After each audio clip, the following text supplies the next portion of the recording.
Are you a service-based business owner looking to increase profits to fund your lifestyle? Well, this podcast is for you. We bring you inspirational guests sharing actionable tips to solve many of the struggles you face each and every day. And now, over to your host, Paul Higgins. Hello to the Build, Live, Give podcast. If you're a first-time listener, welcome. And if you enjoy it, please subscribe. If you're a regular, thanks for your support. Love to get your feedback at paul@buildlivegive.com. It means the world to me when you do. You're more than welcome to take notes, but the interview is fully transcribed for you as well. Our guest today is someone who survived 78 days of bombing in a civil war at the age of 17, and you will hear the impact it made to her and others. She was a developer until her book catapulted her into the spotlight. She has been certified by Goldman Sachs 10,000 Women program for business development and receiving the top 30 under 30, the top 20 global thought leaders and influencers on the future of work. She's a top 100 woman B2B thought leader and top 100 B2B thought leaders to follow in 2020. She is quite remarkable. She focuses now on helping coaches and consultants create healthy human connections. And don't we all need those at the moment? So why listen? You'll get why targeting an ideal client is costing you time and money. Very counterintuitive. A way to increase your engagement on posts, which few people know, and I certainly didn't. So I asked lots of questions on this. And a brilliant live analysis of my SSI score, which is a LinkedIn score, and why you need to follow and focus on it right now. So important. They've kindly given a free book mentioned at the end. So over now to Catherine Roy from LHM International. Welcome, Catherine Roy from the LMH International to the BLG podcast. Great to have you on, Catherine. It's such a pleasure. Thank you for having me. Yeah, look, I know we've had some wonderful conversations, particularly about LinkedIn, which we'll get into more detail on that soon. But why don't we start with something your family or friends would know about you that we may not? Yeah, that's a nice one, actually. Well, as far as they are concerned, I can be very funny sometimes, and sometimes I can be very strict. So, online people can see a mix of both, but they know how it feels like. And do you do funny and strict at the same time, or do you know those separate? I don't think that can go along. Well, that basically sums up my parents. My dad was very funny and my mum was very strict. You see? So I feel you because I can be like that as well. So great. And what, are you a practical joker? Do you just tell jokes? What's funny to you? But actually, it's like more going with the flow when you don't expect, Yeah.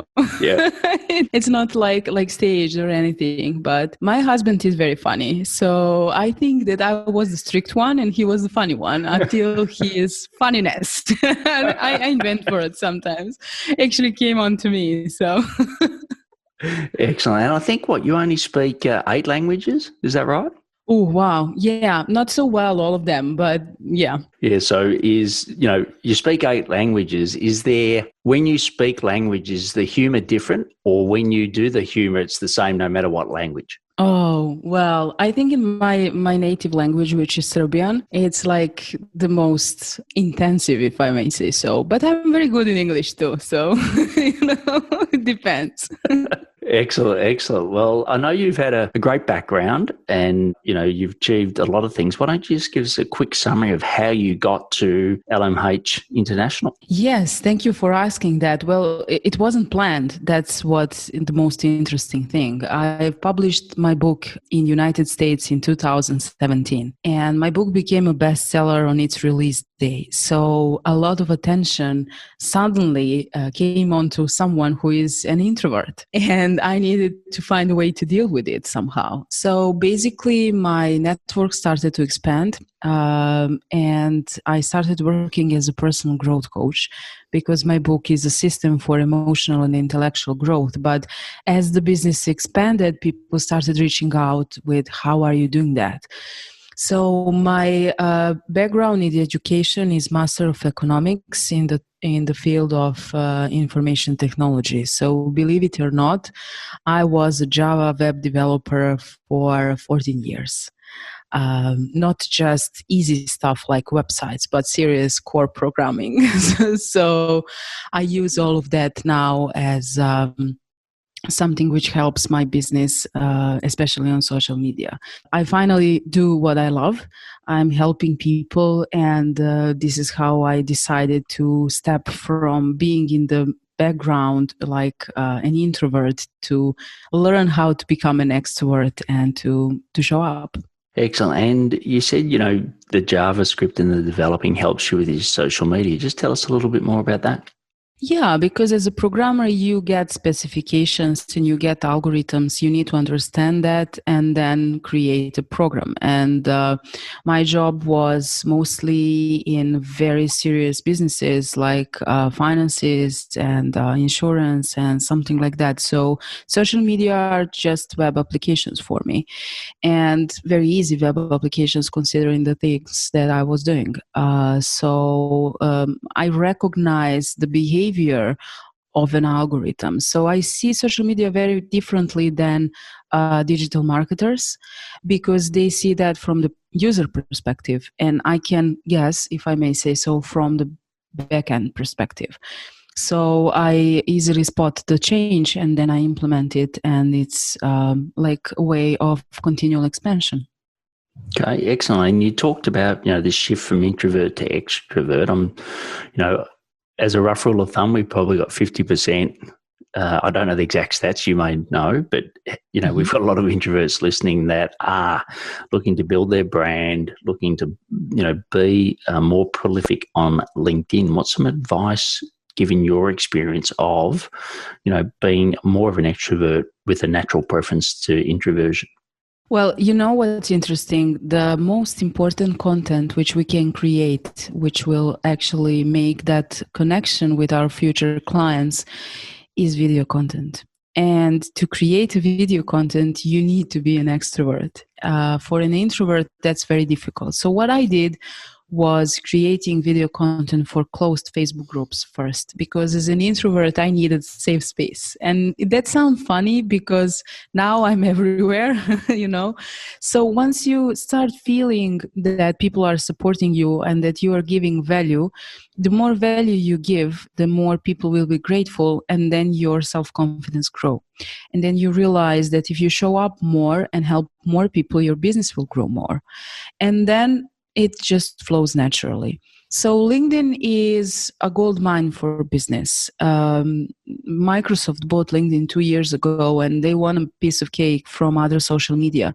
So LinkedIn is giving 100% of organic reach, and none of other social media is giving that. Facebook gives 10%, Instagram 5 to 15%, unless you pay for ads or boosting. On LinkedIn, if I have 25,000 connection and I just leave a comment under your post, 25,000 people have a potential to see that. So now imagine a community behind you who is actually helping you to grow. And for all of that, you need to be an extrovert. You need to be a leader. You need to set the example so that people will follow you, trust you, and then actually book a call with you and start working with you. And when you realize that's one of the main things which will transform your personal branding from doing in the back end and not showing up to high-level personal brands, so that brands like Goldman Sachs and Forbes Books and LinkedIn Learning approach to you like they did to me, then you just switch. It's like, if you want to grow, you need to do that, or you just don't want it bad enough. Right, and we're definitely going to get into LinkedIn in more detail. I can't wait. But just the last question in this section is, your biggest supporters. So I know that, 2008 was an incredibly difficult time in Serbia. And I know you've got, some experiences there. You don't have to share them, but I'd just love to know that, not many people listening right now have gone through some of the huge, I don't know how to even describe it, a major trauma in their life. So, yeah, just tell us a little bit about that if you're okay with that.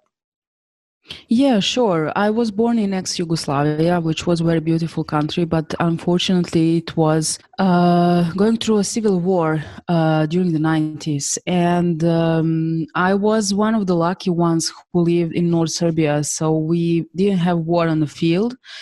But one day when I was going to high school, a teacher told us that we need to go home because bombing is going to start that day. No one could believe that, but it seriously happened and it lasted for 78 days. So I felt what it means to not have control at all. Like you don't know if you're going to wake up and be alive. And when you realize that with 17 years old, like I was back then you know that control is an illusion. And we were in the basement, hiding and waiting for what is going to happen tomorrow. I was eating just bread and water because we couldn't afford anything and nothing was working. There were economic sanctions. It was very, very difficult time. I was in that basement working on my second scientific work because I was picked in high school like one of the talented kids. So I didn't allow everything that was going on around me because I said to myself, you need to finish this because the war will be over and you need to continue. When it was over, I promised to myself that I'm going to make something huge in my life, that I'm going to create a legacy, because if I survived, there has to be a reason for that. And that's when I started working on myself exponentially. Yeah, look, incredible story. I can only imagine what it's like. I know a lot of us at the moment are feeling COVID, and I often, whether it's wrong or right, but I often talk to people just about, what it must have been like with yourself, any civil war around the world, and, obviously the great world wars, compared to COVID. And I think, generally certainly for me, I'm in a beautiful house, lovely area. Yes, I might be locked down, but I couldn't imagine what you went through. So thanks for sharing that. I really appreciate it. So the next section, we'll go into the build section because, like I said, we wanted to dive into LinkedIn. But when someone says, hey, Catherine, what do you do? How do you best describe that? Well, I am a business coach and I help people to build business models which are sustainable. And then we translate that to specific channels. And I choose LinkedIn, but it can be any other channel, and create a specific marketing strategy so that we actually grow our businesses. But what's behind all of that is actually a healthy human connection and building our network with, as I say, very important people who can help us in our own growth. So it's not just about strategies, it's also about a community and growing all of us together. So I always say if you go there alone, you will arrive fast, but if you build a community, you are building an empire. So yeah, a business coach and a personal growth coach who is building a legacy of touching hearts and helping people to do what they love. Excellent. And, business models, I think a lot of people miss that. So, your analogy of, they want to move fast, but they don't, or in some cases they work hard but not smart. Well, what do you know about business models and sustainable business models that many others miss? Well, I think that's the main thing why businesses fail. And we can't give a birth to a baby in 2 months. It takes 9 months. And the funny thing is the business model has 9 elements. So we need to know everything about our customer segments. I'm not a fan of ideal client avatar. I think that's an illusion. A serious business model has to have customer segmentation in very specific areas and diversification, then a value proposition, precisely set relationships between those two channels, revenue streams, cost structures, partnerships, activities, all of that. Before even think about going out in a public especially and doing anything, especially online, business model is mandatory. Otherwise, we don't have the core, we didn't do the market research, and we are actually making or creating everything in dark based on what we guess and not what actually our client needs. So if we think in this way, like we have a model, we can change it during the times. We don't have ideal client. We have different customer segments. We don't niche down. We do the diversification. Then the challenging times like this are not so risky if we actually do what usually in a times of, not uncertainty, if I may say so, people offer like niching down an ideal client. You know how I say that? When you say ideal client, that's like when you fall in love and you idealize that person, and then it ends up it's nothing like you thought. So business modeling is something that's absolutely needed. Whatever we try to do, when we set these 9 things which I mentioned, we are ready to go. Yeah, and look, I agree to some degree, but I've got to say I've got a slightly different view on it. I do believe in niching down, but making sure that your business model is flexible enough. So, i.e., I've got a membership, and the membership is got 80 odd people, so that gives me the diversification, and I've also got then other elements, which is mentoring, group mentoring, etc. So I've got different, and they're all recurring revenue, which I think is the best business model you can run, but it's really targeted to one specific client. So what do you say? That's my version of a business model first, and then you go and find a client. But on your LinkedIn profile, it's very specific who you target rather than generic. What am I missing that in regards to that? You're not missing much. You actually did a diversification. You have different value propositions, which are actually a kind of diversification and segmentation. Just when you target one ideal client, who says there are not more of them? So that actually you have different value propositions for different customer segments. And customer segmentation are, for example, having or when you said niching down and being an expert in a specific field, that's perfect.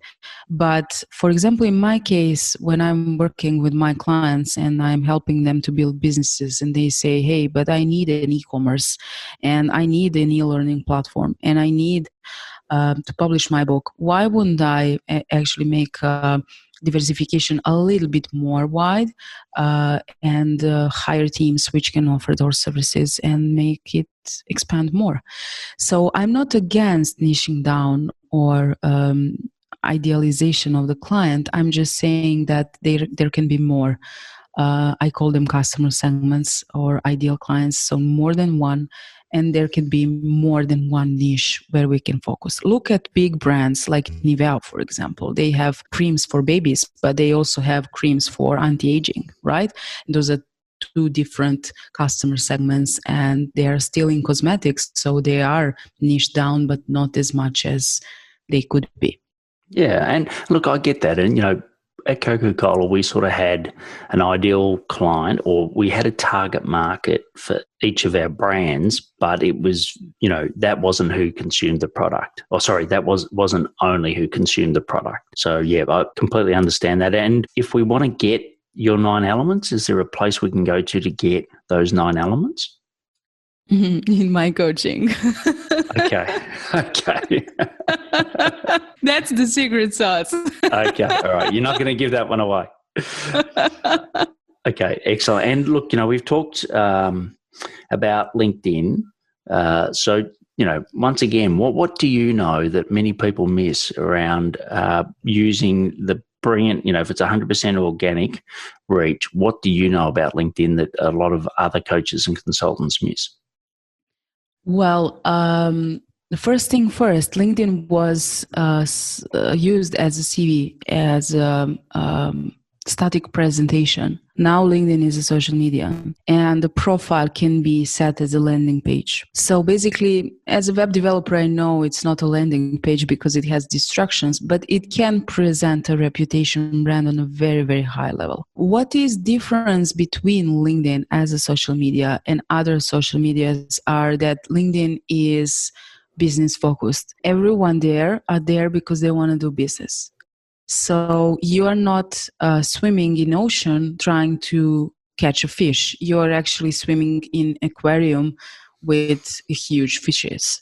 So your job is to be seen and to be recognized as an expert. So basically your revenue streams whatever they are, passive or active. And lead generation can really be very easily targeted and very organically fulfilled in your channel. So if you decide to build, for example, funnels behind that, that's perfectly fine. If you decide to build passive stream behind that, that's perfectly fine. So imagine a LinkedIn like a cloud, and the rain is coming out of the cloud on our heads now because it's 100% organic free reach, and everyone is thinking how to do business.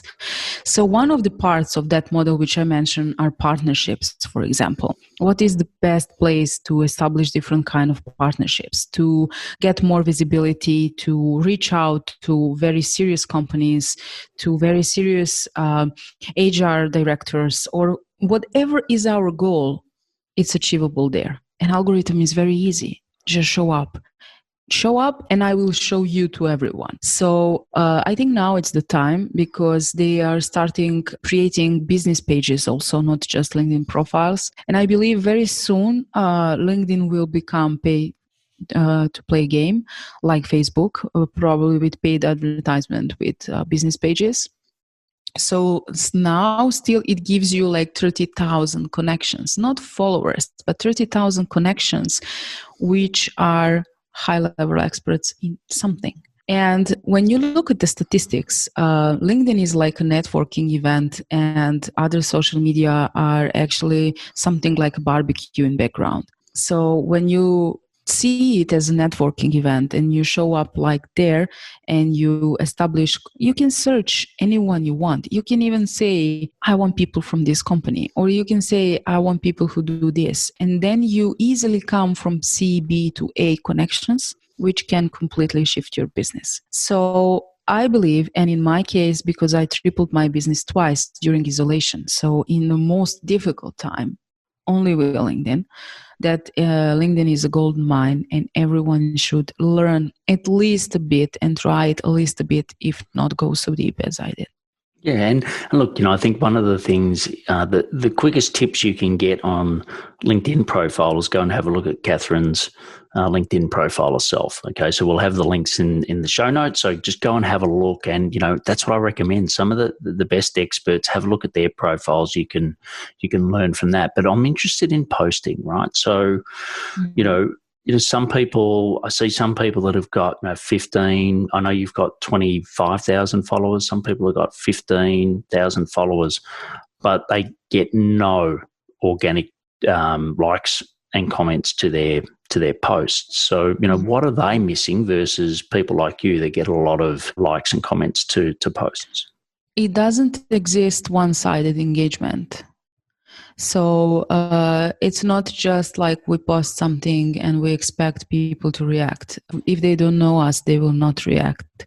So first thing first, establishing healthy human connection with the most connections we can, without direct messaging and sales messages and something like that, but real human connection. It can take some time, but it's really worth. That's one thing. The second thing is that we need to engage on other people's posts, and algorithm then recognize that us as a valuable resource for LinkedIn growth, and then it gives us more visibility.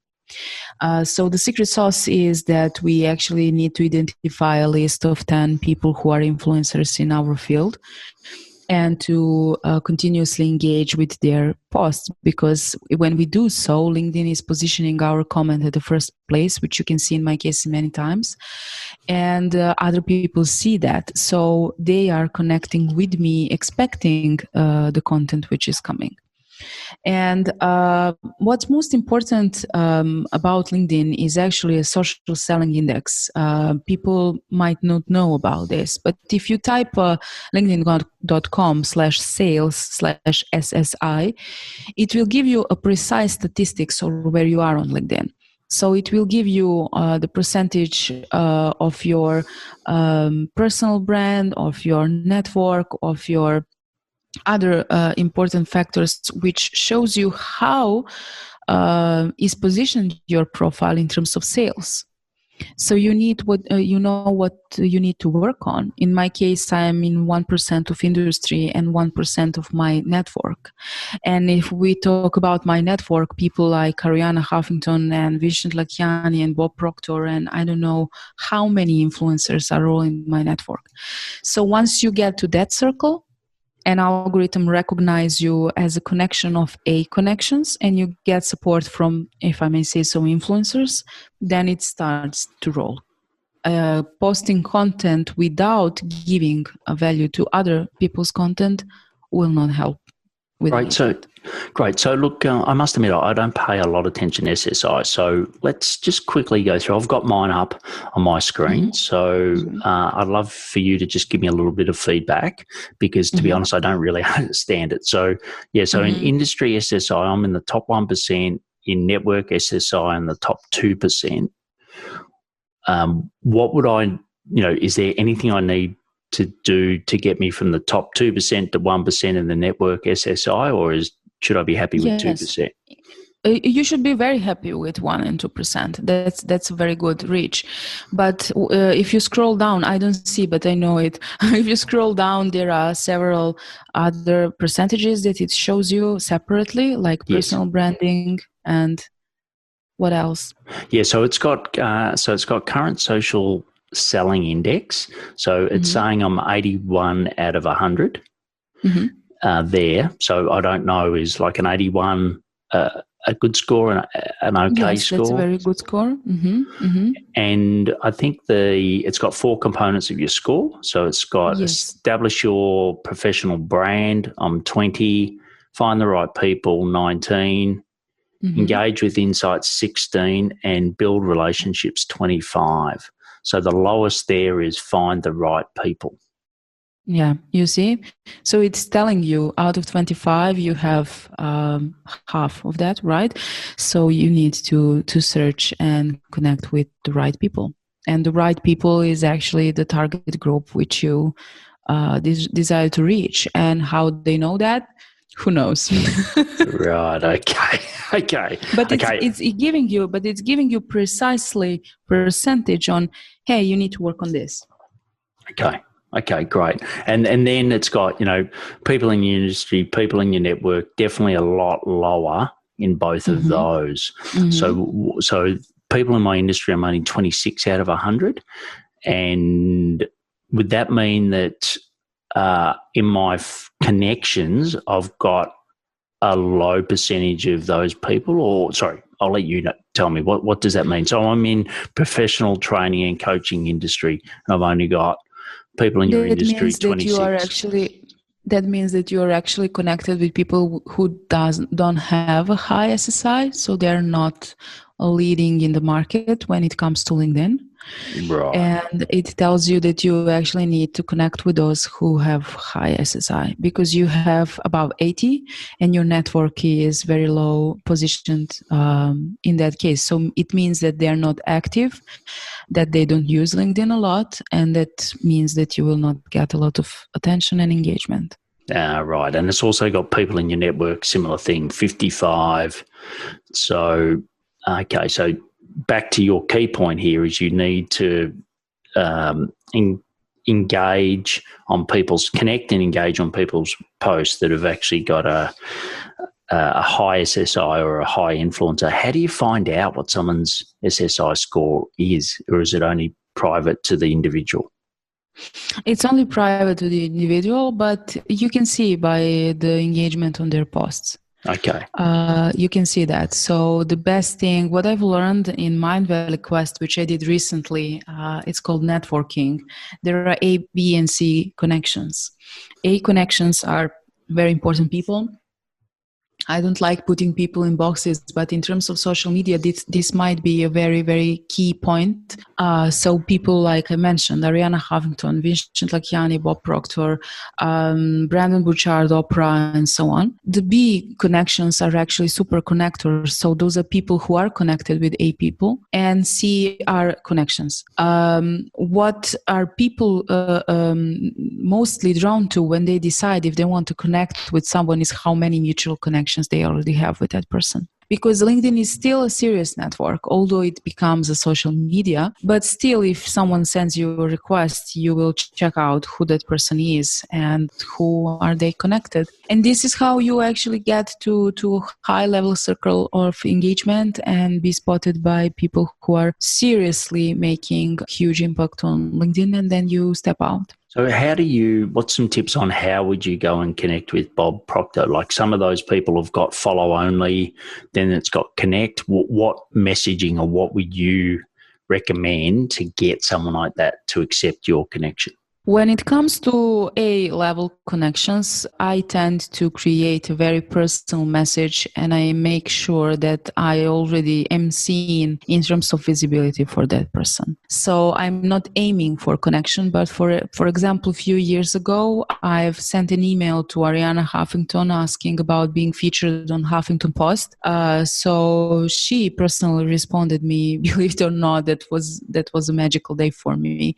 And then I say that a few years ago, I actually reached out to her. So I make a nice introduction and make her see that I'm not someone, from the streets who just wants something. But when it comes to other connections, I don't send any kind of sales or pinch messages. I'm just saying, for example, I saw that we have few mutual connections and I would like to connect. Or if LinkedIn recommended them, I say, LinkedIn recommended you, I would like to connect. Would you like that too? So nothing that is salesly or anything like that. I don't even respond to messages like that. So that's a huge no. So I would say better send a no message than a pinch in your inbox. But when it comes to an A-level connections, for example, I recently finished Dennis Whitley's quest in Mindvalley. So I honestly sent the message. I introduced myself. I said, I finished your quest. I've learned this, and this. I would like to connect and continue learning from you. And he was very happy to accept my connection. I think that's a brilliant approach. And look, I know for me at the moment, personalized video messages are doing very well, but send it to their email and not to their LinkedIn. So that's a brilliant strategy too. Yeah, definitely. Yeah. And now LinkedIn 2 days ago introduced us with a camera message. Like you really can, if you have time, send a video message which you recorded at that moment. But I haven't mentioned, I don't know if everyone has it, but I've got LinkedIn stories. Yes. I know that not everyone has that option. That's a brilliant option for engagement because you see who saw your stories, you see who is continually seeing your stories, so you can reach out and start a conversation. And what's the beautiful thing, I've received a lot of messages as reactions to my stories. So you start communicating with people. And then it says, for example, I'm following you for years and I was afraid to reach out to you. So now I can. And I was like, why would you be afraid? But yeah, people sometimes follow us for a long time and then they reach out through such a small window like a LinkedIn story. Yeah, and I think LinkedIn's classic where they have focus periods, as you know. So, whatever they launch, they will boost the first mover advantage. Or if you're a first mover, you'll get advantages from doing it. And I think LinkedIn story is the same. I literally at the moment, it takes me, 2 minutes to do a LinkedIn story. I just use Canva. So I'll do a photo image. I'll do a little bit of text. It takes me 2 minutes to do it. And I'm getting, anywhere between sort of 50 to 80 views. And most of those are in my ideal clients. And literally, then I have my team follow up on my behalf with, it's a generic message. Depends on the connection, right? So if it's someone I already know, it's personalized by me, but they sort of do the traffic. But I'm finding that is a great source. So I'm glad that we're both on the same page on that one. Now, I could literally talk to you about LinkedIn forever, right? But I'm also cognizant that everyone listening at the moment, we've got to keep the time tight. So I think I'll wrap it there. I just would like to say, though, that last thing, if you missed it, this point is so critical. What Catherine said is that you go and add value first to someone. So go and, do their course, or I, often listen to someone's podcast, and then I say, this is what I learned and this is what I did because of your knowledge. I think that is so powerful. And then yes, you can ask them to connect, but I think if you do that, people, always love compliments. And most of us, both Catherine and I are in a similar game. We love when someone gets a result from what we've shared. So I think that's a brilliant tip. Don't, just go and try that one. It'll work every time. I know it certainly worked for me, and it's worked for Catherine. So before we go into the next section, which is the live section, I would like to talk to you about our assessment to help you work out if you're running, or if you're going to be running, a high 7-figure business, service-based business in 2021. You can go to paulhigginsmentoring.com/assessment and answer the questions. There's 15 questions, takes about 3 minutes to do it, but they're incredibly powerful. And as Catherine said, they're more strategic than tactical. You'll be placed in 4 percentage ranges with custom actions, including a free 45-minute strategy call to walk you through a clear plan based on the results, and also a chance, like Catherine has had, to be on this successful podcast. So just go to paulhigginsmentoring.com/assessment today. And if you want to find out more about Catherine, I know that, there's so much value being shared already. You can go to catherinebroy.com, and we've got some other great resources and links that we'll share at the end of the podcast as well. So stay tuned for that. So what are some daily habits? So we're in the live section. What are some daily habits that help you be successful? Now you will be very surprised, because I think the main one, which can take the first 5 places, is consistency. And people always laugh when I say that, but that's true. You have to show up every single day. No exceptions. When you make a pause, it will be obvious. It will be visible. Of course, I have a team who is doing that for me. I'm just recording videos and they do all of the other things. But this is the most important trait which someone needs to have if they want to make their business really, really successful. Behind that is a strategy, I have to say. Nothing is done just like that. Behind that, there is a serious strategy, is a serious content strategy. I use content categories even. So when you are building something, you need to be consistent and persistent, but you also need to know what you are doing. So I would say that I didn't joke when I said the first 5 places go to consistency. You would be surprised that even any piece of content will do good to your business more than any if you don't do anything. I will keep it on that message because I think it will be more powerful if we say just consistency. Great. And look, I think that applies to LinkedIn. It sounds like that, this is the live section. So I'm assuming that also applies to what you do in your personal life as well. I know I use an app called Done, which is just DONE, and that has got streaks. So, for me, the habits that are most important to me, I want to get as many streaks as possible. And there's times when I don't want to do anything at all, but I know I've just got to, naturally, I've got to win. I've got to keep ticking and get that streak along. With you in your personal life, with consistency, what are some of the things that you do to keep the consistency going? Well, as a mom of a 4-year-old boy, I definitely need to be on time and to pay a lot of attention. So being there for him every single day is like the same thing as consistency. He needs to get on time in kindergarten. He needs to eat on time. He needs to go to bed on time. And I need to fit into his schedule. So he is also teaching me a lot of other things like patience. And, I was always a person who was rushing everywhere. But he's teaching me a lot of patience and tolerance. So I need to be consistent every single day to being a mom that I believe he deserves. And on the other side, to learn how to be more patient and more tolerant. And I think that's also very important in business.